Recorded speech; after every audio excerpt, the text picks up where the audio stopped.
Students, class 11th history का आज हम सिलेबस डिस्कस करने वाले हैं। आज हम ये जानेंगे कि क्लास 11th के हिस्ट्री के सिलेबस में नया क्या है और क्या इसमें नया जोड़ा गया है। तो आइए शुरू करते हैं। बच्चों, जैसे कि आप स्क्रीन पर देख पा रहे होंगे, क्लास 11th 2021-22 कोर्स स्ट्रक्चर यहाँ पर लिखा हुआ है। यानी जो आपका सेशन है बच्चों 2021-22 है, जिसमें कि आपको पूरा सिलेबस जो है 100% सिलेबस सीबीएसई ने अब फिर से लागू कर दिया है।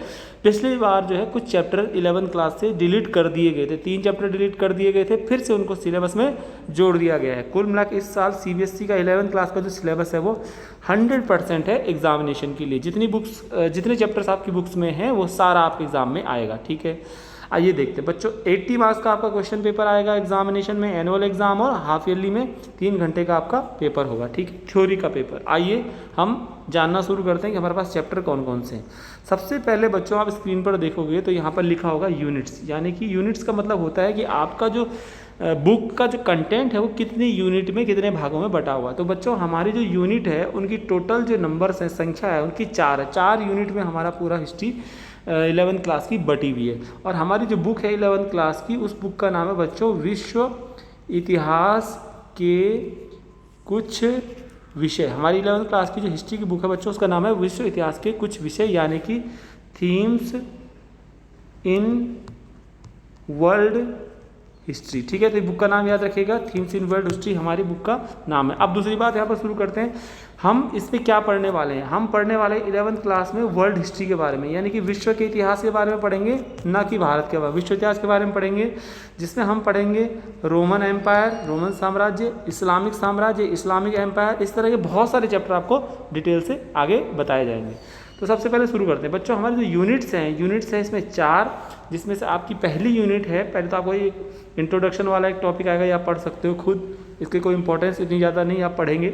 सेक्शन ए जो पहली यूनिट है, इसमें अर्ली सोसाइटीज़ यानी कि आरंभिक समाज, ये एक यूनिट है।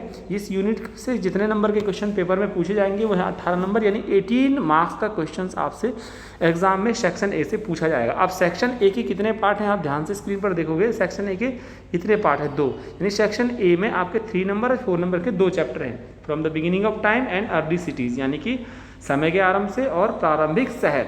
तो समय के आरंभ में से मानव के विकास यानी कि ह्यूमन इवोल्यूशन, और अर्ली सिटीज़ में आपको मेसोपोटामिया की सिविलाइजेशन के बारे में पढ़ाया जाएगा।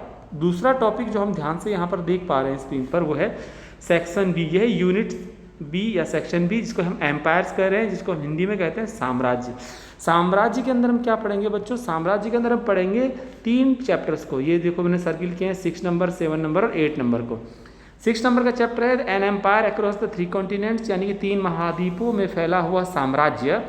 ये एक रोमन साम्राज्य के बारे में है बच्चों, जो इटली का एक शहर है रोम, वहीं से कभी रोमन साम्राज्य निकला था। तो उस चैप्टर जो है एक एम्पायर के बारे में हम पढ़ेंगे। सेंट्रल इस्लामिक लैंड यानी कि इस्लामिक दुनिया के बारे में हम पढ़ेंगे। नोमैडिक एम्पायर्स यानी कि यायावर साम्राज्य, जिसमें हम देखेंगे कि किस प्रकार से मंगोलिया का रहने वाला एक चंगेज़ खान था, जिसने दुनिया में एक बहुत बड़ा साम्राज्य बना लिया था। तो ये 19 नंबर का ये है सेकंड आपका जो है आपका यूनिट है। अब हम थर्ड यूनिट की तरफ जाते हैं। थर्ड यूनिट को अगर आप ध्यान से देखोगे, सेक्शन सी, ये थर्ड यूनिट है, चेंजिंग ट्रेडिशन यानी कि बदलती हुई परंपराएं। ये थर्ड यूनिट भी बच्चों 19 मार्क्स या 19 नंबर की है, जिसमें आपको 3 चैप्टर मिलेंगे, जो आपको दिखा रहा हूँ मैं, 10, 11, 12, ये 3 चैप्टर आपको इसमें मिलेंगे। 3 ऑर्डर्स इसमें 10 नंबर का चैप्टर है, 3 वर्ग इसको हिंदी में कहा जाता है। इसके अलावा changing cultural tradition, changing cultural tradition मतलब बदलती हुई सांस्कृतिक परंपराएं, यूरोप में पुनर्जागरण काल, रेनेसा पीरियड, ऐसे शब्द आते हैं जो आपको आगे बताए जाएंगे, वो हम पढ़ेंगे। कन्फ्रंटेशन ऑफ कल्चर्स यानी कि संस्कृतियों का टकराव, जिसमें हम देखेंगे कि यूरोप के जो लोग थे वो जहाँ जहाँ दुनिया के अलग देशों में या अलग क्षेत्रों में गए, और वहाँ पर उस देश के, जिस देश में वो गए, वहाँ के मूल निवासियों के साथ उन्होंने कैसा व्यवहार किया, वो सब आपको कन्फ्रंटेशन ऑफ कल्चर्स में पढ़ाया जाएगा। अगला टॉपिक हम बच्चों देखते हैं ध्यान से, सेक्शन डी जो आपको दिखाया जा रहा है, ये पाथ्स टू मॉडर्नाइजेशन यानी कि आधुनिकीकरण के रास्ते इस टॉपिक का नाम है। और इस यूनिट के अंदर जो है आपको मिलेंगे 3 चैप्टर्स, जिसमें आपको द इंडस्ट्रियल रेवोल्यूशन मिलेगा, डिस्प्लेसिंग इंडिजिनस पीपल मिलेगा और पाथ टू मॉडर्नाइजेशन मिलेगा। इंडस्ट्रियल रेवोल्यूशन के अंदर आपको औद्योगिक क्रांति पढ़ने को मिलेगी, डिस्प्लेसिंग इंडिजिनियस पीपल के अंतर्गत आप मूल निवासियों का विस्थापन जो है एक टॉपिक का नाम मिलेगा आपको। और इसके अलावा पास्ट टू मॉडर्नाइजेशन में आपको आधुनिकीकरण के रास्ते में आपको चाइना और जापान के बारे में पढ़ने को मिलेगा। तो कुल मिलाकर ये आपकी जो 3 चैप्टर इसमें इस यूनिट के अंदर हैं वो उनकी जो वैल्यू है वो आपकी 19 मार्क्स है। और लास्ट जो है प्रोजेक्ट वर्क, अच्छा सॉरी मैप वर्क जो यहाँ पर दिया गया है, ये मैप वर्क जो मैं सर्किल कर रहा हूँ, मैप वर्क आपका एग्जाम में 5 मार्क्स का आएगा।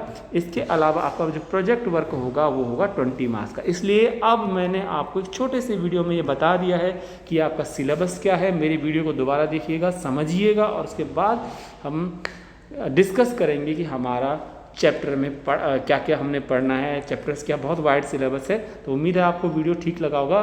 कमेंट जरूर करिएगा वीडियो को देखने के बाद। बहुत छोटा वीडियो बनाने की मैंने कोशिश की है, इसलिए बहुत जल्दी मैं समझाने की कोशिश की। Thank you very much.